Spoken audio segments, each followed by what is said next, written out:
This is TWiT. Hey, thanks for tuning in to TWiT, your tech hub for intelligent, thoughtful conversations. If you want to take your experience to the next level and support what we do here at TWiT, say goodbye to ads and say hello to Club TWiT. With Club TWiT, you unlock all our shows ad-free. You also get exclusive members-only content. We do a lot of great programming just for the club members. You also get behind-the-scenes access with our TWiT Plus bonus feed and live video streams while we're recording. And don't forget the fantastic members-only Discord. It's where passionate tech fans like you and me hang out, swap ideas, and connect directly with all of our hosts. It's my favorite social network. I think you'll like it too. Club TWiT. It's not just a subscription. It's how you support what we do and become part of the TWiT family. Your membership directly supports the network, helping us stay independent and keep making the shows you love. If you're ready to upgrade your tech podcast experience, head to twit.tv/clubtwit and join us today. Thanks for being here, and I'll see you in the club. Hello, all you wonderful Club Twitters. A happy season of greetings of the season to you all. Yes, it's snowing out my window, and I've got the Christmas trees lit. And you know what it is? It's photo time. Yes, ladies and gentlemen, I bring you Mr. Chris Marquardt, our photo guru, photographer extraordinaire at discoverthetopfloor.com. Chris, did you do your holiday markets? Yes, I did. How'd that go? The Black Forest with snow on the mountains turned into the black and white forest because pictures tend to be very, very monochrome with that kind of a setting. That's true. Good. Yeah, nice. but learning how to shoot snow is important. You don't want gray snow. And learning how to shoot different kinds of pictures of Christmas markets is an interesting skill. Do you have an album of any kind? I do not. No, I'm sorry. I'm not prepared in that respect. Too many other things going on. You just got back. Yeah. I mean, it is the holiday season. I understand.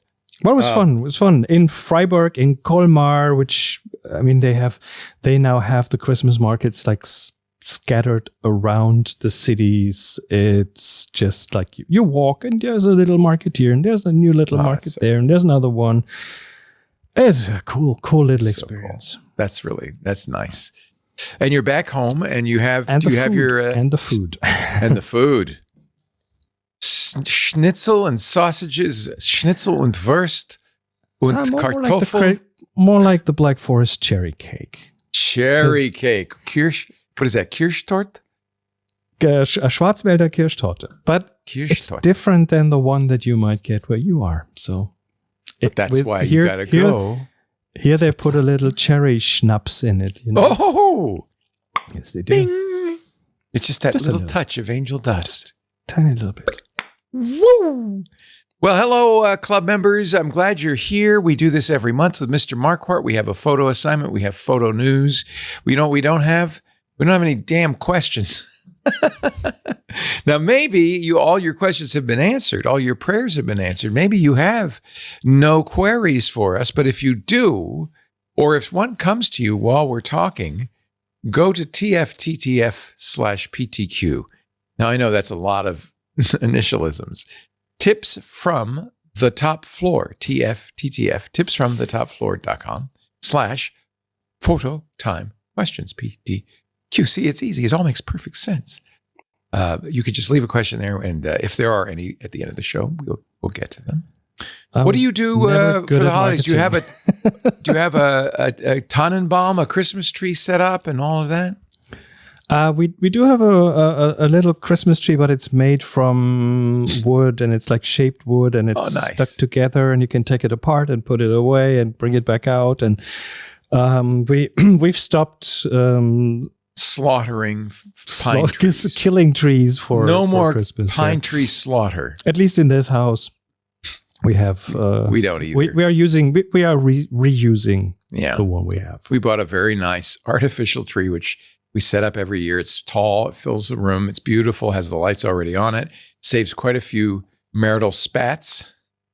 We put the ornaments on it, and Lisa has a lot of little decors, little Santas and stuff we scatter about. I turn the house lights out front red and green. That's all I do.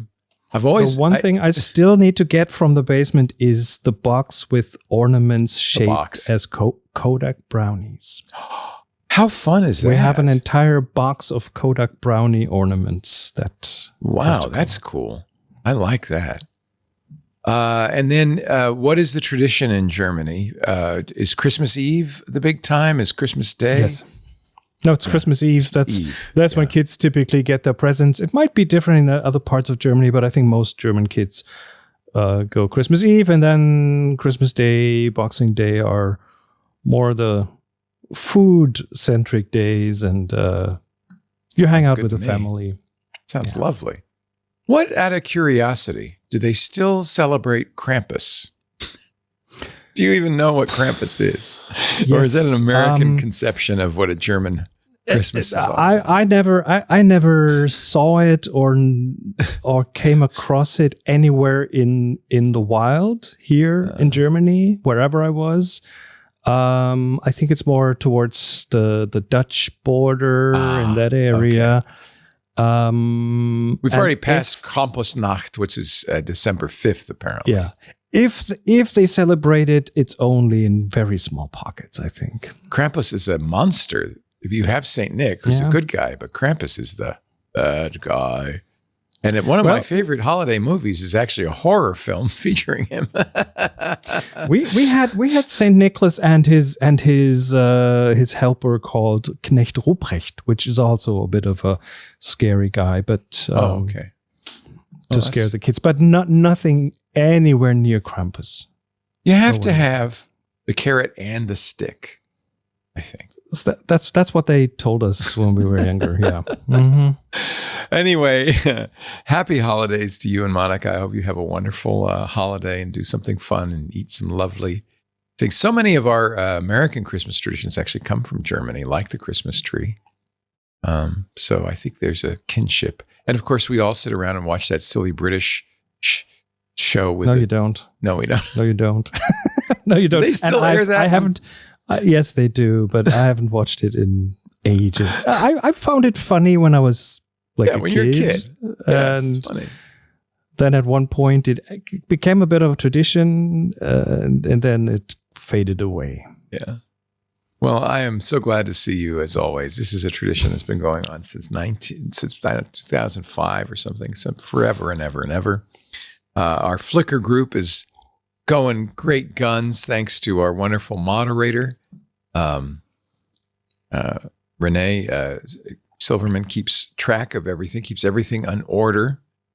And, just looking at the group, it's kind of amazing. It's even though it was started, I think, in the Tech Guy radio show era, it's still going strong with tens of thousands of members, and we just love it. So thank you to all of our wonderful members. And we have some submissions to our photo assignment for the month, which was, as you could see, Spacious. The Spacious assignment.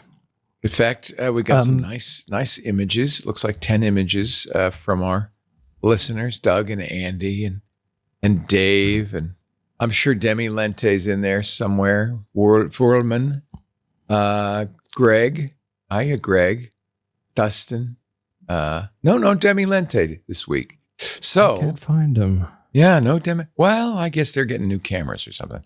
So what Chris has done is gone through this lovely submission of spacious photos and picked 3 for our delectation.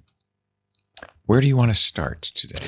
Yeah, let's start with Doug Berber's photo.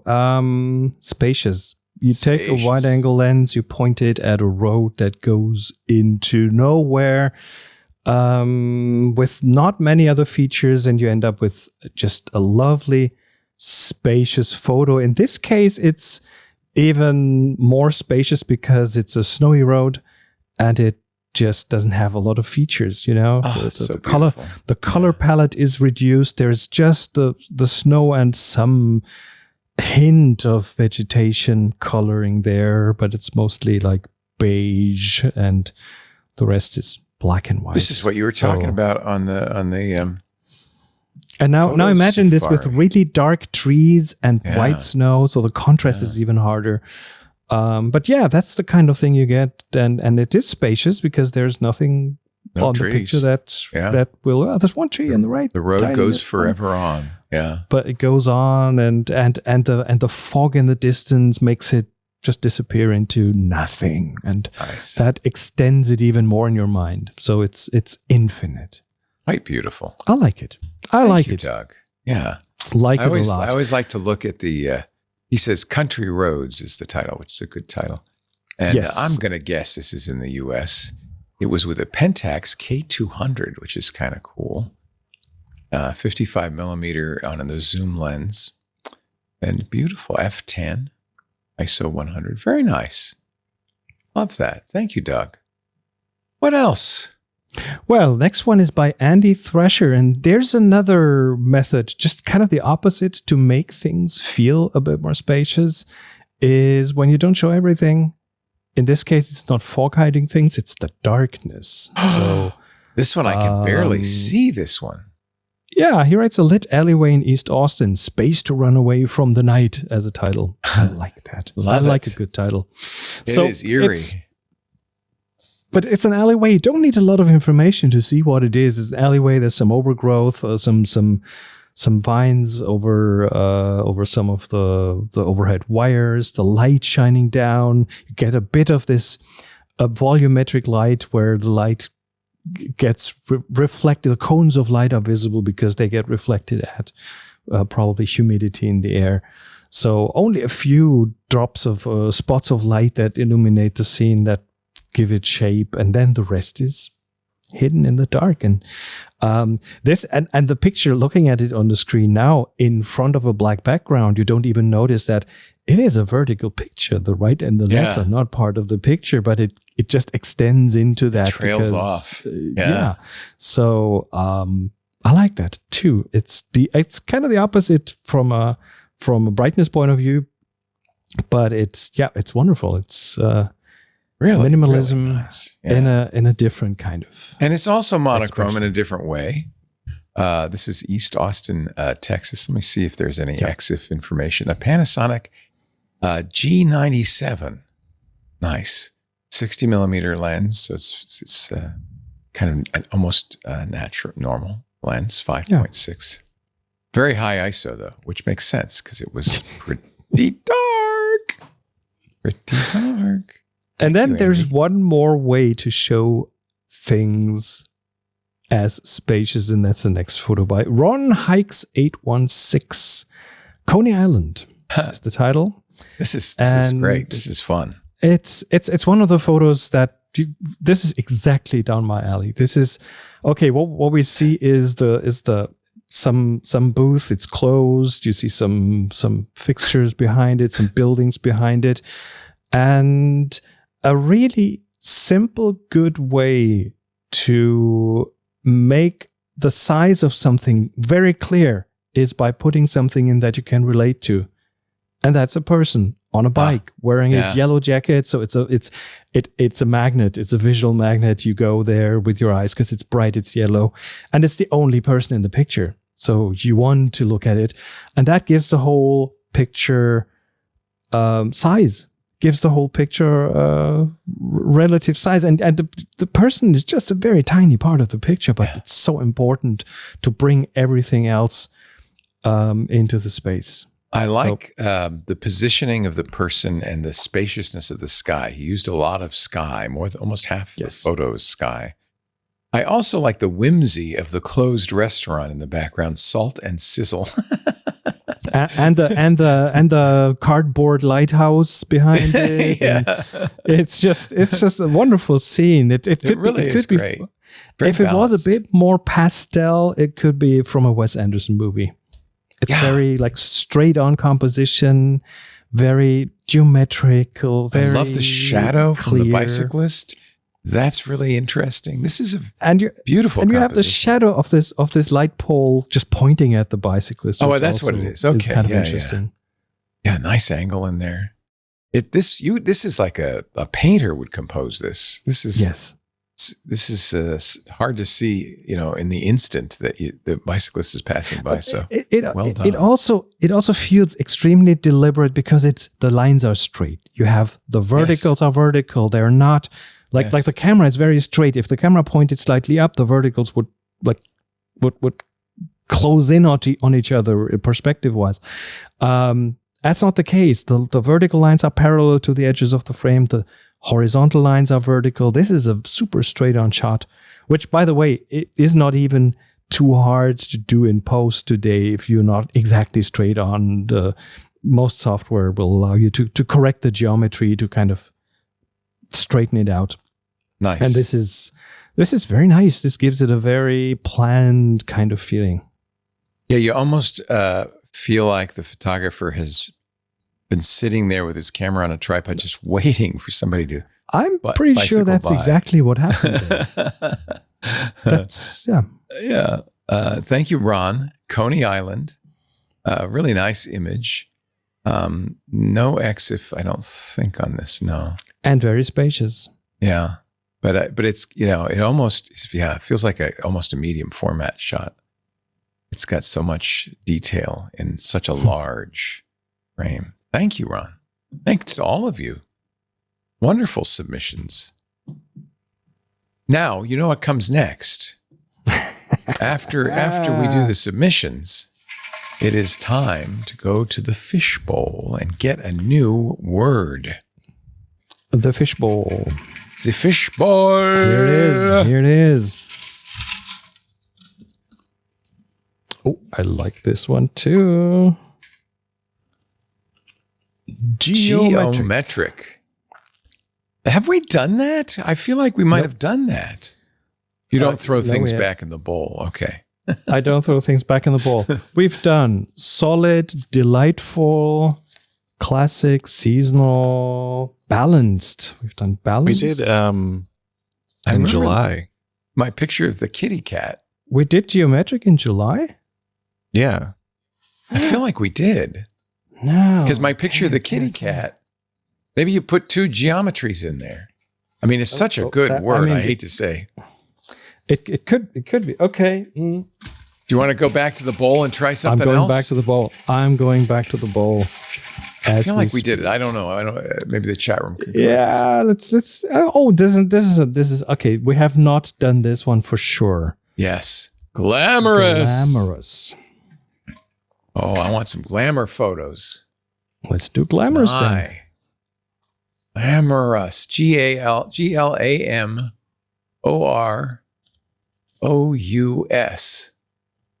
To spell it correctly, glamorous. Not so easy.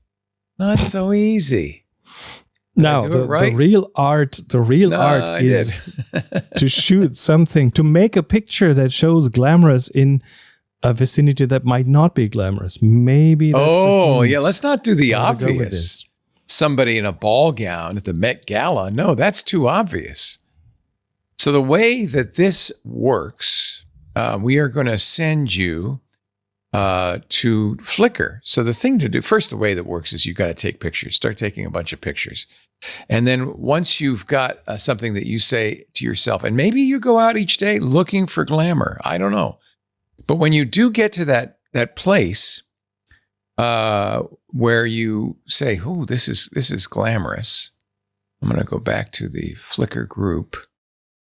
You upload it to Flickr, which is a free photo sharing site, flickr.com. You're going to tag it. That's really important. TG Glamorous, GLAMOROUS, so that we know that is your submission. And then you, once you tag it and it's uploaded to Flickr, you can then submit it to the Tech Guy photo group. You'll know you're in the right place where you see 14,000 members, almost 8,000 photos. We've been doing this since November 14th. No, that's today's date. We've been doing this since 2005, I think, maybe 2008, a long time. Renee Silverman, our wonderful admin for so many years. Thank you, Renee, for the job you do. We'll welcome you into the group and we'll say thank you for your submission. Remember, one submission per week. They need to be new photos illustrating the concept glamorous. And I want to get more than 10 pictures in our photo pool this time. So everybody take a glamorous photo. A glamorous picture could be all kinds of things. All kinds of things. Thank you to all of you who submitted, and let's get glamorous. Now, the other thing that we often do during the show is the latest camera news. And you said you're going to stimulate my gas. Well, I don't want to. Okay, so I know you have enough cameras. I don't think you need any new cameras. Gear acquisition syndrome. Yeah, it is the foolish notion that all you need to become a better photographer, nay, a great photographer, is the right equipment. I can tell you, as somebody who spent many thousands of dollars, it has not made me a better photographer in any way. Nevertheless, I tremble. But it's the time of year. It's the time of year when the manufacturers want you to spend money on their new cameras. So they're bringing them all out in the last month or two before the end of the year. So I just want to go through a couple of them, 3, maybe 4. Okay. Canon R6 Mark III. Now they call this a hybrid. What does that mean? That's a very good question. It's something they invented. Well, it's a full frame mirrorless. Photos and video, good. And it does video very well. So they have a 32 megapixel sensor in there, a really good in-body stabilization. They all do nowadays. A fast CF Express slot for fast video. The autofocus has been a bit better, and it does 7K video, so that's really what they mean by hybrid, isn't it? That means probably this is both a still and a video camera, and that makes sense from Canon because they have a whole cinema line of cameras, as well as their 5D, which is a still camera. So these are models, I guess, and they are leaving some of the really high end cinema features out of these cameras that are more geared towards still photographers. But again, with these cameras, you can take amazing video. If you don't shoot 7K but 4K, it does oversampling from the 7K video, so the quality is really crisp and good. Let me just check in on the price here. Oh, it's actually $2,800. Not bad. $2,700. That's less than I would have expected. I mean, the 5D was more than that. A term that you see more and more with video cameras is open gate video. If you're old enough to have shot on film, open gate pretty much just means use the full space of the negative. In this case, the full sensor without any cropping. That's what open gate means. Okay. Is that good or bad? It's good. It allows you to use more pixels if you need them. You often have like a 16:9 crop or a 4:3 crop, and that always loses you some pixel on the edges. This is a relatively low megapixels. I mean, look, 32 is more 32? than anybody needs. That's huge. But I have to more what we had 20 years ago. Yeah, I understand. But there are cameras out now in the 40s. They are. But 32 is fine. Come on, that's more than plenty for all. And there are advantages to that too, because the pixels are larger if you have fewer of them. Right? Well, the pixels are larger. Your entire infrastructure, that way you save your pictures and back them up again and so on, doesn't have to be as big. Right. There are lots of advantages. Do not go with 60 plus megapixels. No. And it's plenty for 99.9% of the things you might use that for. So 32 is fine. Anthony Nielsen says he bought a camera in the middle of the night on TikTok. Anthony, you should. What did you buy? It was the not quite Osmo Pocket 3. That's the extra different. Muse. Oh, yeah. Okay. That's different. That's kind of really a camera. It's a camera. It's a camera. No gatekeeping. It's a camera. Okay, it's a camera. It's a camera. But it's more about the stabilization and all that. Yeah. So the Canon R6 Mark III, it's mostly a video upgrade. It's got a pixel upgrade from 20 to 33 megapixels, and the CF Express slot that it has is like much faster than before, and it's needed for the video. Or is that the new standard now for? We'll look at some other cameras, and the CF memory. Express slot will come up more. You can. I'd say a CF Express slot is typically 10 times faster or more than the SD cards, the equivalent ones. Right. So and you do need it for video, just which makes if you want to shoot 7K, 8K, maybe even RAW, some of these cameras shoot RAW now. You have a whole lot of data that needs to go on the card, and CF Express. I mean, it's still more expensive than SD by the megabyte, but honestly, when I looked at it recently, not really like 10 times as expensive, maybe twice as expensive. So it's not a huge difference in price.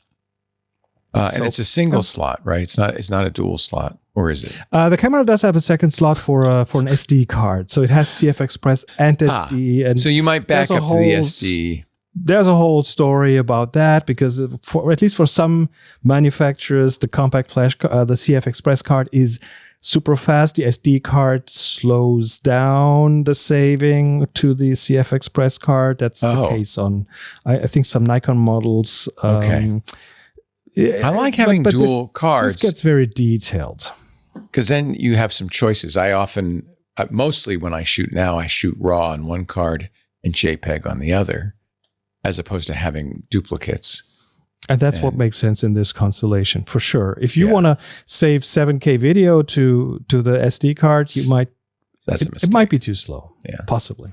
Now this is bundled with a new lens, a 45 millimeter lens, which is interesting. It was announced at the same time, and it was a kind of an interesting beast, because we're looking at a 45 millimeter 1.2, a prime lens, no zooming. An STM motor, which is the stepper motor, which is not super fast, but actually, this one seems to be quite fast. The interesting thing is you get a 45 1.2 for under $500, and so that is a really good price for that. It's a little unusual. The f1.2 is fantastic. That's very fast. It's very bright, yes. And any lens under $4,000, $5,000, that's probably as fast as you're going to get. 45 millimeters is an interesting focal length. Normally, you think of 50 as the normal focal length. So it's not quite wide. The normal focal length is defined by the diagonal of the sensor. So if you measure the diagonal, that's kind of the image circle, that defines the normal focal length. And if you actually take the diagonal of a full frame sensor, it's much closer to 45 than it's to 50. So 45 is more of a normal lens than a 50, to be honest. Oh, I didn't know that. Okay. So maybe that's why this came out at the same time as the new R6, because the R6 goes all the way to the edge. So you need to use all of those pixels on the sensor, you would want a 45 millimeter lens, right? Does that make sense? No, it depends on the image circle. Any lens needs to be able to project a big enough image circle. The image that comes from the lens is circular. And doesn't matter the focal length, it has to be big enough in the camera to cover the entire sensor. So the square focal length doesn't really have to do anything with the image circle. This is an RF mount, 45. Which is the new Canon R mount. Yep. And we should mention that $2,800 body for the R6 does not include a lens. So you're gonna want to get a lens if you don't have one, an R mount lens. For those who switched from a previous mount, from the EF mount to the RF mount, this lens is in image quality is kind of comparable with the EF50 1.2. So it's not an which L I have, which class. is an excellent lens. That's a wonderful lens, and it cost me 3 times as much. It's not L class super sharpness, but it's a really good price for a lot of light. So close focus distance, 45 centimeters. It's quite long. Yeah. Yeah, about that. Half a meter. That's a foot and a half. That's a lot. Yeah. it doesn't focus very close, so it's not a macro lens. But hey, it's still a good lens and a very bright lens for the price. All right, next. You haven't. I haven't dipped into my wallet yet. I'm happy to say. I'm relieved to say. Oh, and the next one, I think we can skip that, right? The Q3 monochrome. Oh, you can't Leica. skip that. You're just teasing me now. You're just being mean. So I, as you know, use a Q2, and I've been long tempted by the Q3, but I don't need a Q3 in any regard. And these are not inexpensive cameras. These are much more than the Canon. $7,790 for a Leica Q3 monochrome. Oh, now they have an offer to monochrome up to now, right? They usually do with all of their bodies eventually. They don't do it right away. New, yes. So the Q2 that came out, then the Q2 monochrome came out a year or two later. Same thing with the M11 and the M11P. This is very tempting to me because I've long wanted, and we talked about it last time, a monochrome camera. This is a camera that cannot shoot color. It does not shoot color. And that's cool, but it also makes it harder to shoot because you end up with if you want to change how, for example, how dark the blue sky is, then you'll have to use color filters. You can't just so pretty change it after the fact. I love their body design. This actually looks more like an M series than it does like a Q series. They have no red dots. All the engravings are black or gray. They are like all other black and white Leicas. They are very toned down, very inconspicuous. Which is good. 60 megapixels. You can see what I'm saying? Optionally, this 32 doesn't sound like so much now. Well, you can optionally shoot 36 or 18 megapixels raw. ISO goes up to 200K, which is one stop more than the non-monochrome Q3. And that is one of the benefits of the monochrome is brighter. Exactly. Right? It's a stop brighter. It is a stop brighter because there's no Bayer area, no red, green, blue filters in front of the sensor that take light away. They make what reaches the sensor darker. So you end up with more light. And you need the color filters if you want to modify how the gray distribution happens in the picture. That's interesting. Like if you want to do Ansel Adams, very dark skies with bright white clouds in them, that's when you would use an orange or a red filter in front of the lens. So red different is the kind of contrast photography channel. Yeah. So and one thing that with RAW I always need to emphasize is RAW means if you're overexposed, it is overexposed on a monochrome camera. Right. So you cannot save overexposure. You shoot to avoid clipping in the high. Yes. But you might want to go right up to that point so that you get more detail in the dark. You can. I mean, the picture that you're showing right now, that window seems overexposed, and that is on purpose. Right. So if it's on purpose, if you want that in your picture, then that's baked in. There's nothing you can do about that. There's no detail in there. That's it. Yeah. One interesting thing that the Q3 monochrome does is it has content credential support, which is that's something that Leica first put in the one I have, which is the M11P. Yes. And it's a digital signing. So it is, you can verifiably say this picture came from this camera. And it has been taken by a human and not generated by an AI. That's it's a trust measure. It helps build trust in the photo. I like that. Oh, I wish it weren't so expensive. Because I would love to have a monochrome. I don't want just a monochrome because there's so many times you do want color, but creativity grows under restriction. Yes. So this might be for some people at least. That might be the ticket for a creativity boost. Lisa, if you've been thinking of a Christmas present for me, this would be nice. I could send you one of those Kodak Brownie ornaments. It looks almost the same. You can hang it on the tree. I really could never justify this because I in fact have a Q2 color Q2, but I love my Q2. The advantage of this compared to the Leica rangefinder cameras, it has a very fast autofocus. It has a light meter. It's a modern camera. In fact, it's I think a very good focal system, a very fast focal system. So you can set it full auto, but you don't have to. Mine has a macro ring, so it does get a little bit closer than the M series, which you really can't get very close on. I don't know what the minimal focal length is on this, but I'm sure it's better than 45 centimeters. Anything else to say about it? Shoots DNG, it shoots RAWs. It's a good camera. It's an expensive camera. It does shoot video, although nobody buys these no cameras to shoot video, really. But it does shoot video, unlike my M series. My suggestion is, if that's something in your price range and you're really interested in it, go and rent one for a month or for a couple of weeks, just to wrap your head around what the Leica thing is about, because a lot of people don't get it or won't get it, or maybe it's not even there. But this isn't quite like the true Leica experience, because it's not a rangefinder. It's got an EVF. You shoot with the EVF. It's not an optical. It's a different beast, but it's more like a regular camera. It does have a mechanical shutter as well as an electronic shutter.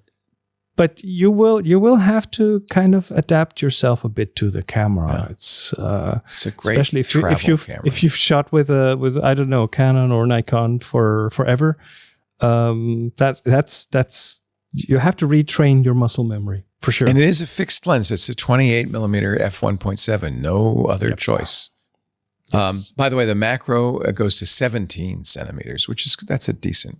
That's closer. Macro, yeah. That's about. It's a little ring on my Q2 that you turn. It's good. Yeah. This distance. It's the shaka distance. This is 17 centimeters. I measured it. Oh, that's nice to know.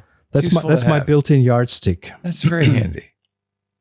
Yes. Oh man, how much did you say? It's $8,000 basically. Yeah, it's slightly under 7,800 roughly. Yeah, it's slightly outside my budget range. Maybe the next one, only $2,900. Sony A7 V. Now, this is interesting to me, because I had, until I kind of went all in on Leica, been a Sony shooter, and I still use Sony FX cameras for our studio and Sony lenses, and I have a lot of very nice Sony lenses, and I have an A7. Is it 3 or 4 body? But this is the new one, the A7 V. So it's taken them 4 years to come up with a successor for the A7 Mark IV. Which is good. I like it when they're slow.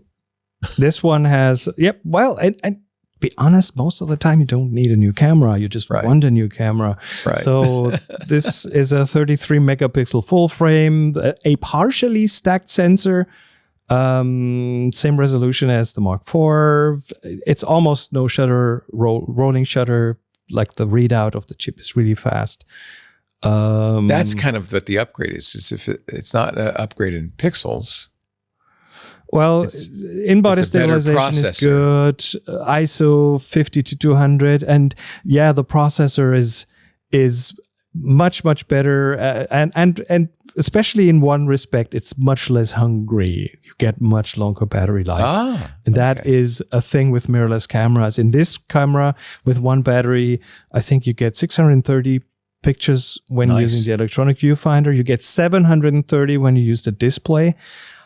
Compare that to the Canon R6 Mark III, you get 270 up to 510 on the display. The Panasonic S1 has 310 and 350 pictures. So the Sony is really fast. Video, 120p 4K, 60p 4K, oversampling, no open gate. This is this weird word again.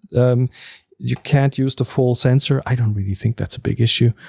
It doesn't record raw video, doesn't do any 6K, 7K, 8K video, just 4K. Don't get it as a video camera. They actually make a video camera, the 7S. But it's plenty for most people. If you're not a professional producing high quality stuff, right? Even that, you can do high quality stuff.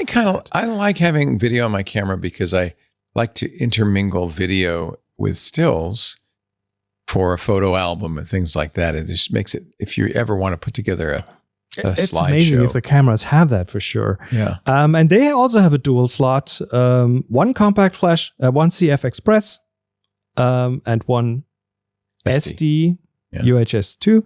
But the CF Express is a dual slot. It can also take an SD card. Oh, interesting. So you could have 2 SD cards in there. That slot is, it works for both. And this doesn't tempt me as much. 2,900. I'm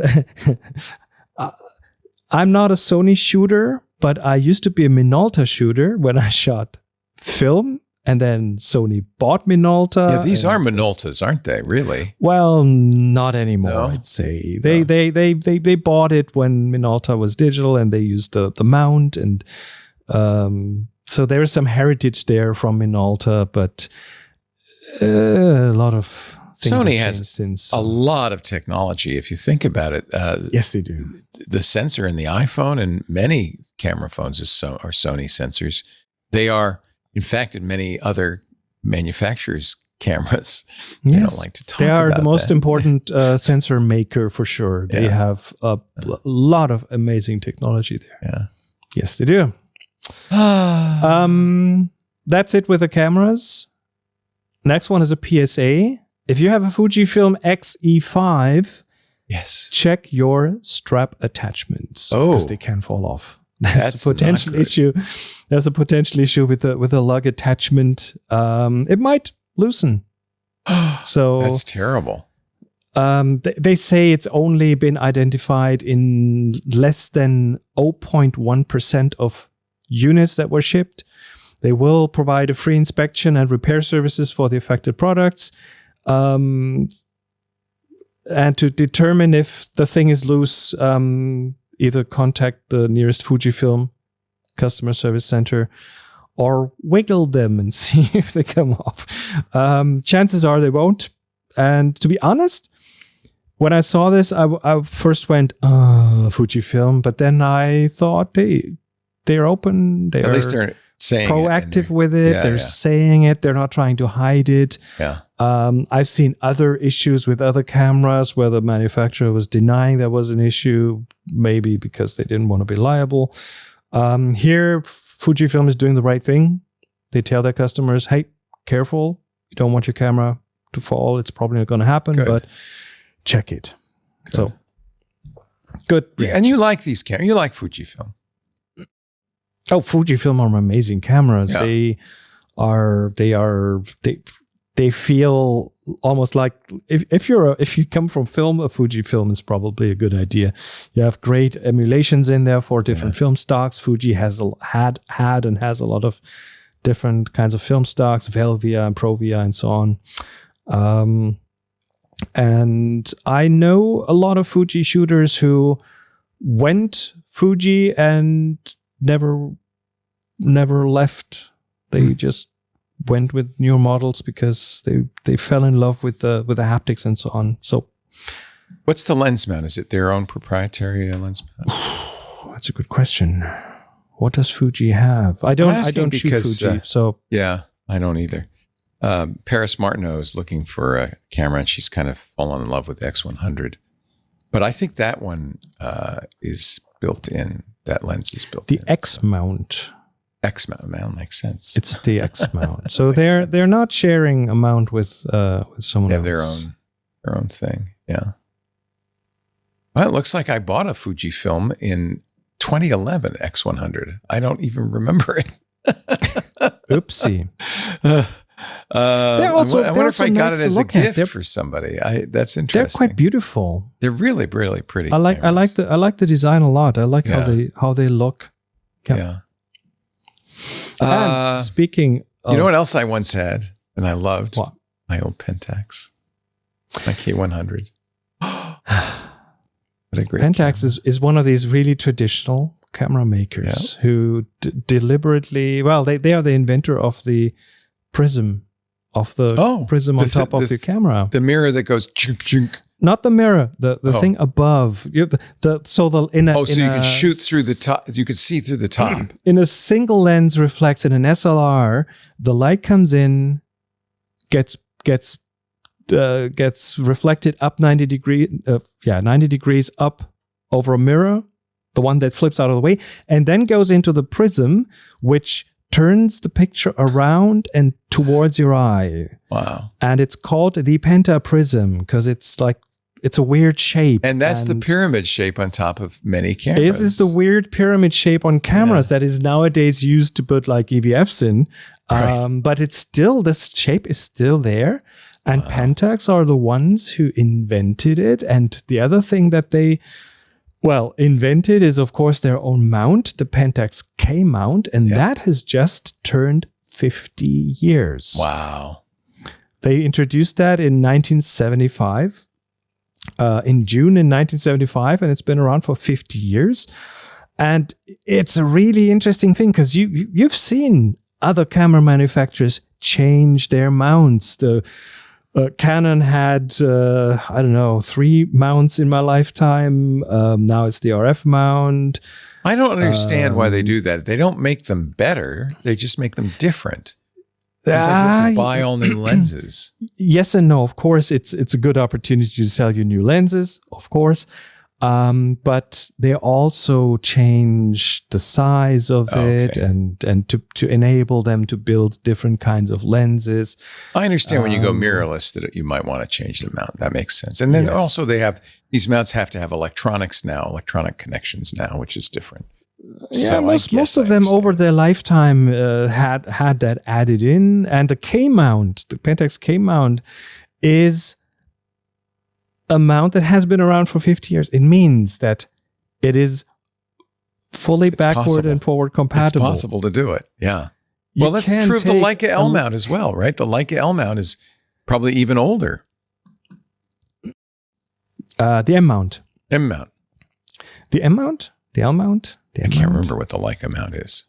Anyway, the K mount is you can take a lens from 1975 and you can bring it onto your latest Pentax mount, Pentax camera, and put it on, and it works. They do have an L mount and an M mount. That's the problem. The L mount is the original bayonet. The M mount is the M is original. M is original. Okay.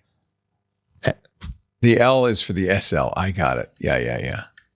Okay. And there was a T mount. This is what I hate. This is what I hate. The original Leica mount was the M mount. Now, the M mount was introduced in 1954, so it is 75 years old. Almost 70 years old. The M3. And I presume my M camera still uses the M mount. I don't know. I don't read. Let me see. M11, MP, M10. Yep. The M11 uses the M mount. Even though it's a 60 megapixel. So that's the point, is you could keep these mounts going a little bit longer, maybe. But yeah. But I think it's in some respect similar to like the plugs on your computer. I guess. USB I bought a USB-C. I bought some old Leica lenses when I had I bought that M3 film camera that is as old as me, which I still have, on your recommendation, I might add. And I still have the 50 millimeter 50-year-old lens that I bought for it. It's, for a film lens. I think it's a little moldy, so it's not quite as, or maybe it's just the technology is not quite as good. It's not quite as crisp. But they're cheap. I mean, that's the nice thing with older lenses, especially if you shoot a mirrorless camera. You can always adapt something something older to a newer camera. You said before we began that this is the season when people sell their old equipment as well. Well, you'll see a lot of used equipment too. So if you go this is a good time to one do of that, the resellers, yeah, definitely. All right, I have 2 more interesting things, 2 DIY projects that I came across that are for if you're a tinkerer, if you want to like really get deep into the weeds. Here's a gigapixel camera that someone built from a scanner. Now, a billion pixels? a gigapixel camera, 3.2 gigapixels. A picture that is 80,000 by 40,000 pixels in size. That's and crazy. it's not a new concept. A scanning camera, what we're looking at is not a sensor of that size, but a scanning line that scans along that picture.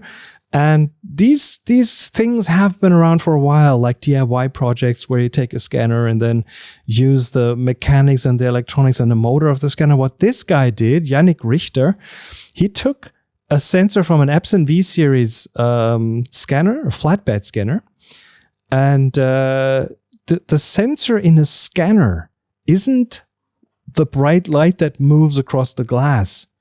What the sensor is much, much smaller. It is only like an inch or two long. And what you see, the thing that scans your paper or photos on the glass, that line is just catching the light and then projecting it into the belly of the scanner onto that line. And that line has 12 lines of CCD sensors on it. And what this guy did is he completely reverse engineered this system. He talks directly to the CCD line. He moves it. He has a motor in there. He built a touch screen in there. This thing is a medium format camera, so it shoots on a relatively big surface. He gets raw information from that line of Look at it. pixels. There it's going. He's got to be on a tripod and hold it still very steady. So the slight You better issue not is that move. it's kind of not really the right camera for street photography, because it's more for studio or architecture photography, because Right. a full scan at full resolution takes 30 minutes. What? So, yeah. That's So, worse than Matthew Brady. That's not, people in that one. I mean, Wow. if you take the resolution down, you can move it faster, so it might only be 10 minutes, but still. What do the images look like, though? Do they actually look very good? Yeah, very good. There's a Here's lot of an detail in example. Yeah. This is an example. The one right above. Those are photos, and you get like scroll down to the there we go. This is one of them. Oh, I see. Well, so this is a blow up of this. Exactly. That's the So resolution. there is a you get lot from of this detail. camera. Holy camole. So, well, again, 3.2 gigapixels. The whole thing was just 570 euros in materials, plus Nice. months of time to reverse engineer everything. But what a project! So Now, just again, take you need very pictures of- patient subjects. Yeah, 30 minutes. Somebody who can sit still for 30 minutes. Not me. That's neat. Next- Petapixel has a story. It's really that's a great story. I love it. Next DIY project. Do you remember when the mouse for a computer had like a mouse ball in it? Oh, yeah, of that would course. Mechanically, you push this, and then there was little mechanical encoders that would sense the motion and so Right. on. That's very easy to understand how that works. Do you know how an optical mouse works? No idea. I just know that a light comes out of it. Must be a light coming out of the light, bouncing onto the surface and then bouncing back into Right. a camera. But what? It's a camera. Yeah. There is a camera in your mouse, and in another DIY project, someone took that camera and made it into a proper camera. What? So we're talking about a resolution of That's 30 by crazy. 30 pixels. 30 by 30 pixels, 900 it's pixels. not what you would call high res. Although the original, it's not very. the first digital camera I had was 1024 by 768. This is worse than that, even. This thing, but it does 16 gray levels, so you get something usable out of it. It's from a grayscale resolution. It's This better is than a terrible. Game Boy camera. People are so funny. But the fun thing is he did really intense reverse engineering on this, because normally the processing of that video, your mouse doesn't output video, it outputs a direction and speed, Right. like which way is the mouse pointer going, what coordinates does the mouse pointer have.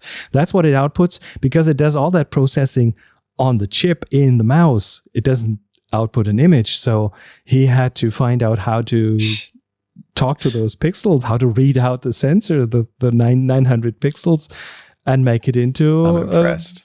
A picture. And he made this into a little, like, he printed a case. He put all the electronics in there. If you scroll down, you see some behind the scenes images in the thread. It's just wild. There's an actual camera in there. I didn't know that it was a camera that had like 30 by 30 pixels. He says it took him 65 hours, which is actually less. He's good. Less time. Yeah, he's good. It's less time than I've spent on some of my Advent of Code problems. So that's impressive. That's very impressive. He's very good. Yeah, he knows what he's doing. He says and the Project Itch got him. Yep.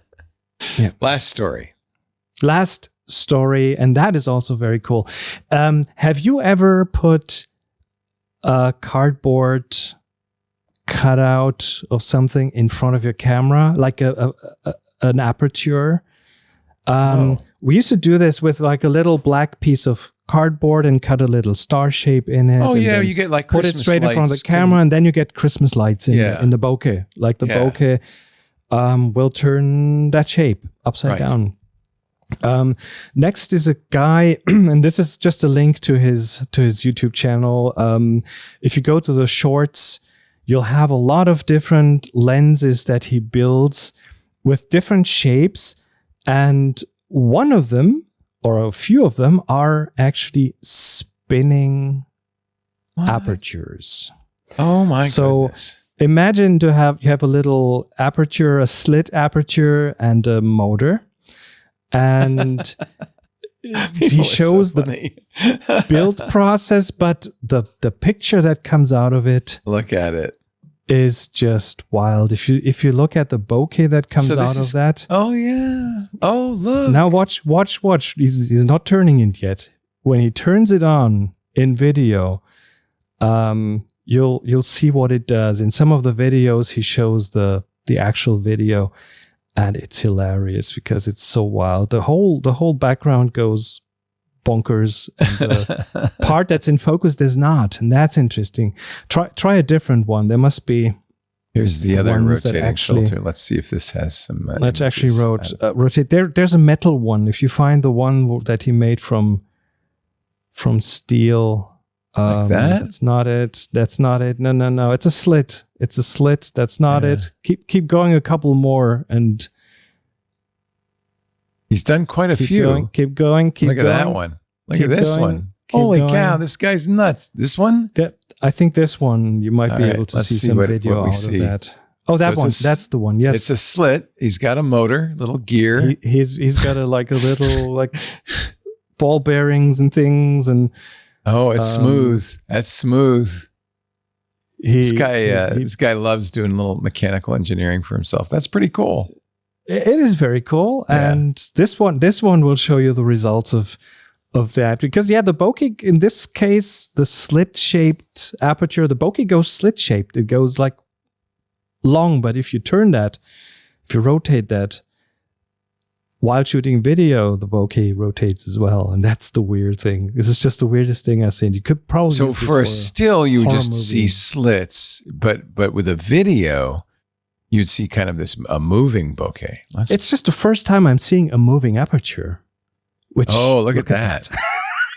What the crazy. What? It's so crazy. It is. It's fun.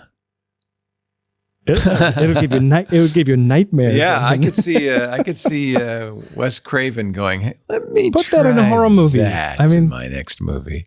Yes. Wow. Look at that one. It's a spiral. I think Alfred Hitchcock used that in Rear Window. So the stills are just kind of interesting bokehs, but the movies are where it gets really wacky. Yeah, I think he started with the one that you just looked at. I think that was the first one he did with motion. This one here, yeah. Very interesting. So his name is Lens Vision with an E. Lens Vision. Lens Vision, yeah. And there's a lot of shorts, but there's videos, and there's also quite a bit of stuff of how he does it, which is pretty cool too. Lens. visual. And all nicely compressed into a YouTube short. So Yeah.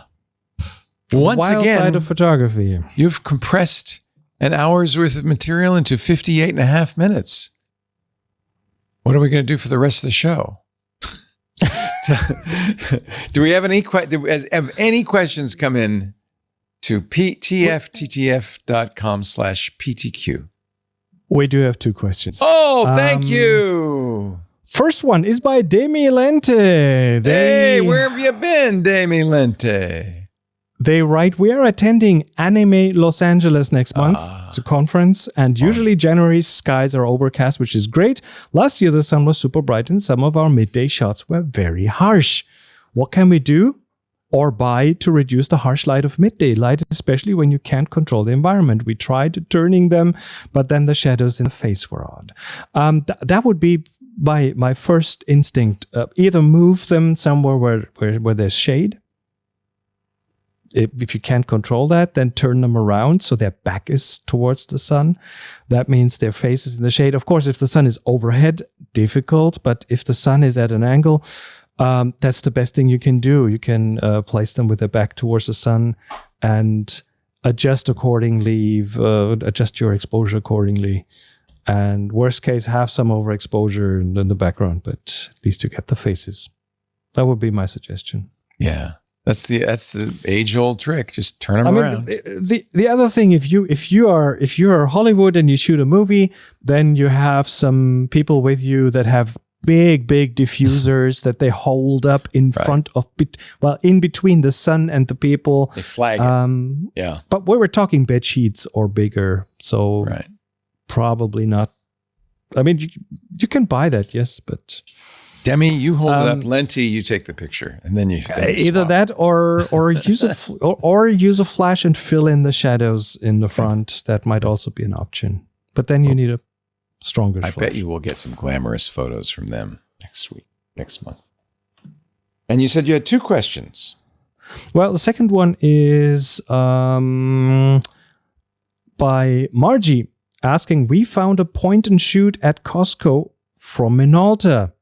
Didn't they fold? And that is what became Sony. We are interested in this because it looks pocket friendly, but we can't find the focal range. It references 16x zoom. But what does that mean? 50 to 200? Question mark. So there is a $150 Minolta autofocus 4K Ultra HD selfie camera, the MND23. And I don't really know because I don't think Minolta made it. I believe that sounds very much like brand deal, like a It's like when you bought a Packard Bell computer, or if you buy a Polaroid anything. like the Minolta brand is still worth something. Someone owns that brand, and they will sell it to you for a product, and you put their name on it. Kodak is an example right now. There's lots of Kodak hardware out there that is from brand deals. We've seen this with so many different brands that are not really around anymore. So the name, I mean, it might be a good camera. Don't get me wrong. It might be a really good camera. Chances are, maybe not. Go test it. Check it out. I don't know. Can you test cameras at Costco? Is it possible? Doubt it very much. Go to a good camera store. Then you ask them and they'll know. The good question is where do you find a camera store? Yeah. 150 if the camera fits. Intriguing. I'm sure it's a Chinese knockoff of some probably. kind. What is the return policy?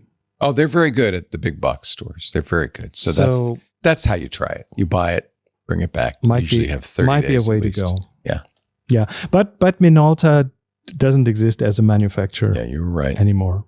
Not as a camera manufacturer, at least.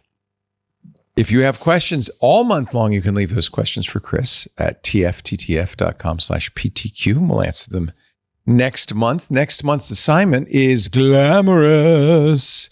Ever so glamorous. Take a picture illustrating the word, the concept, the idea glamorous. If you like it and you think it's a good one, upload it to flickr.com.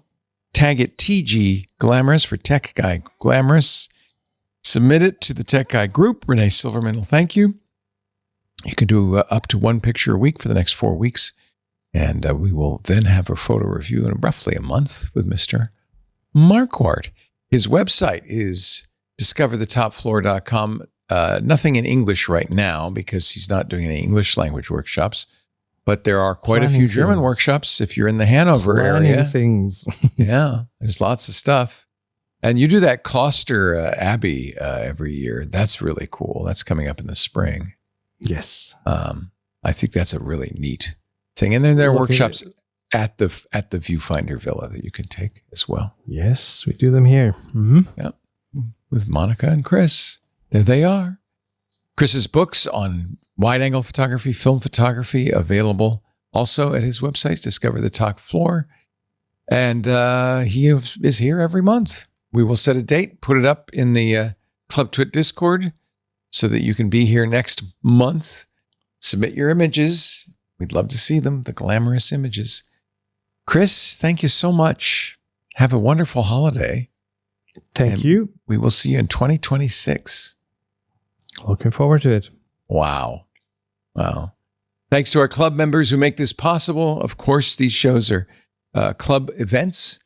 We publicize them in the Club TWiT Discord and stream them live for the public, but then put them in the TWiT Plus feed, which is available to club members only. Though a month later, we make them public. So if you're patient, you can always watch these episodes a month later. But you know what? The best thing to do would be to join the club. If you join the club, then you can watch, you can listen, you can participate, you can chat in the chat. Our club is a very important part of our enterprise. It funds everything we do here. Ad-free versions of all the shows. Right now, through Christmas Day, there's a 10% off coupon for an annual membership. Maybe it'd be a good gift for the geek in your life. twit.tv/Club TWiT. Find out more. There are lots of benefits, but mostly the benefit is the good, warm feeling that you're supporting content that makes a difference in the world. We like to think that's what we're doing anyway. That's your way of casting your vote. Chris, have a wonderful holiday. You too. See you next year on TWiT. Bye-bye.